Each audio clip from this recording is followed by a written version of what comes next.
messieurs, bonsoir. Bienvenue à tous dans ce journal de 20 h. Merci d'avoir choisi Gabon News pour vous informer. Voici les titres. Les taxis se font rares. La municipalité de Libreville a décidé depuis 2 jours de mettre en règle tous les taxis en exigeant le port d'autocollants de numéro matricule 2014 sur leur portière, une décision qui cause un manque de taxis dans les rues de la capitale. Cette place souvenir, dans quelques jours, le Gabon fêtera son 54e anniversaire de l'indépendance, prévu le 17 août prochain. Que devient cette légendaire place de l'indépendance? Une question que beaucoup de Gabonais se posent, un vestige qui permettra sans doute de laisser des souvenirs aux plus jeunes. Mais d'abord, ouvrons ce journal avec l'AFERA, Association de fonds d'entretien routier africain, tient sa 8e réunion depuis ce matin, mercredi, à Libreville. Une réunion qui se tiendra du 6 au 8 et à laquelle il sera question de parler des voies et moyens pour la garantie des ressources nécessaires et à l'entretien durable des routes de la sous-région Afrique centrale. C'est un reportage de Martial Tsonga et Justin Bitegui.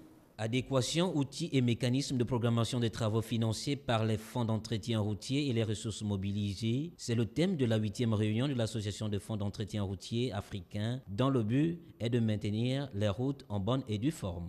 Nous sommes conscients de la responsabilité qui nous attend, à savoir accomplir la mission que les usagers de la route attendent de faire, à savoir la praticabilité de tout le réseau routier en toute saison.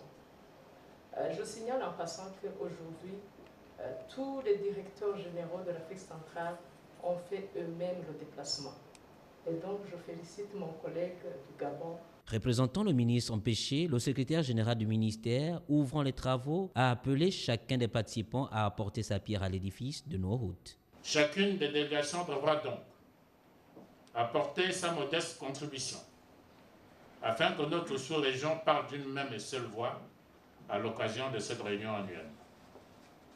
Mesdames et messieurs, distingués invités, nul n'est besoin de rappeler que les infrastructures routières d'un bon niveau de service sont vitales pour le transport des personnes et des biens, l'intégration des États africains et partant pour le développement socio-économique de nos pays et la lutte contre la pauvreté.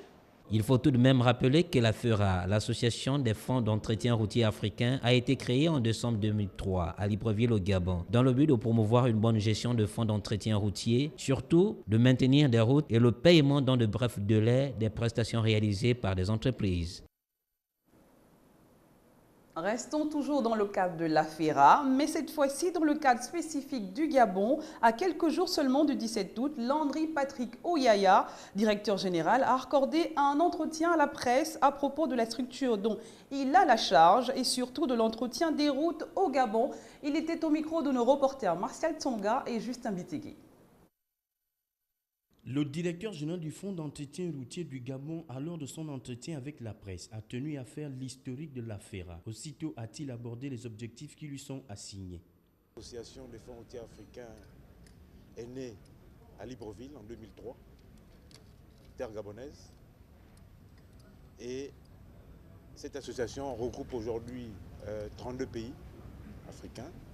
Et lors de l'Assemblée générale d'Accra en 2006, il a été mis en place des points focaux. Donc il y a 4 points focaux, 4 points focaux. Il y a l'Afrique centrale, il y a l'Afrique de l'Est, il y a l'Afrique de l'Ouest et l'Afrique australe. Abordant les nids de poules trouvés ça et là et parfois en pleine ville et surtout à l'approche des festivités marquant les 46 ans d'indépendance du Gabon, Landry Patrick Oyaya rassure quant à la réflexion. Bien évidemment, comme vous le savez tous, ou certains le savent, le gouvernement était en train de mettre en place des nouveaux outils de contrôle dans ses finances publiques. Donc les deux mois qui viennent de passer, il y a des ressources qui ont été mobilisées pour payer les entreprises. Et les choses sont en train de se mettre en place pour que nous puissions régler tous ces problèmes. Le directeur général du fonds d'entretien routier gabonais reste persuadé que les débats autour du thème retenu seront productifs et que la réunion du point focal de Libreville va contribuer à resserrer les liens d'amitié et de coopération qui unissent déjà les États membres de l'AFERA. Difficile de prendre un taxi à Libreville depuis 2 jours suite à une opération diligentée par la mairie de Libreville visant à la régulation des transports urbains dans la capitale. Les taximans ont été invités à procéder à la pose des autocollants de l'année 2014 sur leurs véhicules pour travailler en toute légalité. C'est un reportage de Kenyon Gori et Justin Bitegui. Libreville, la capitale, s'est vidée de ses taxis. Depuis 2 jours, il est difficile pour les populations d'emprunter ce moyen de locomotion pour cause une opération de la municipalité de la ville visant à régulariser le secteur du transport urbain dans la capitale. Je suis là pour coller le numéro de portière. Non, ce n'est pas une exigence, c'est un droit, puisqu'on sait qu'on doit le faire. C'est le moment de le faire. À la base voirie de la capitale, c'est une queue interminable qui s'érige et une attente trop longue pour les transporteurs qui perdent en temps et en argent. Pour nous, c'est un peu long par rapport aux autres années. Oui, cette année, il y a eu un peu de retard, parce que l'année passée, on a commencé très tôt par rapport à cette année. Là, je suis là depuis 5 h du matin. 5 h. Tous les papiers sont en jour, tu vas coller, il n'y a pas de problème. Oh, ça. Tous les protocoles là, au moins 400. Hein? Oui. Pour ces derniers, il faut débourser un montant de plus de 400 000 francs CFA pour entrer en possession de ce numéro permettant une circulation plus libre, en toute sécurité et surtout en règle avec la municipalité. Parlons à présent de cette place de l'indépendance du Gabon, lieu historique transformé en parking puis résidence pour SDF, reste pour de nombreux Gabonais un monument d'une importance capitale qui n'a pas été oublié, mais le lieu semble avoir été oublié jusqu'à maintenant. Depuis quelque temps, une cure de jouvence lui est donnée pour que l'histoire revienne enfin. C'est un reportage de Kenyon Gori et Justin Bitegui.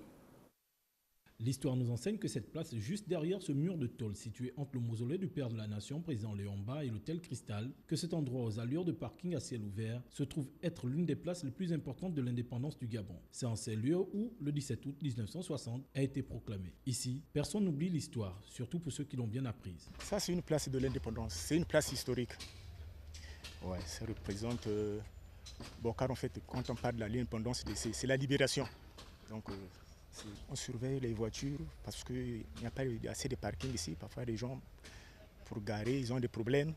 Donc, on les fait guider, on surveille. Quand il vient, bon, quelqu'un de bonne foi, il peut te donner quelque chose. C'est comme ça. Bon, parfois, c'est sale, il te dit non, tu peux m'essuyer, on essuie. Nous sommes présentement au niveau de la place de l'Indépendance. Qu'est-ce que ça représente? Ça représente l'indépendance du Gabon. C'est la place du souvenir. Beaucoup le savent, une des raisons de son embellissement quelques jours seulement avant les festivités. Félicitons autant pour moi les pouvoirs en place qui ont pris l'initiation de vouloir bien réaménager cet espace-là parce qu'elle n'était pas comme ça, elle était abandonnée à elle-même et des fous qui venaient se mettre là. C'est souvent à l'approche de chaque célébration que cet endroit, qui a longtemps été un abri pour malades mentaux et sans-abri, connaisse une cure de jouvence. L'histoire de notre pays périt par manque de connaissances et de volonté. Voilà, c'est la fin de ce journal. Merci de l'avoir regardé. L'info se poursuit sur www.gabonnews.com. Je vous souhaite à tous une excellente soirée et à demain 20 h.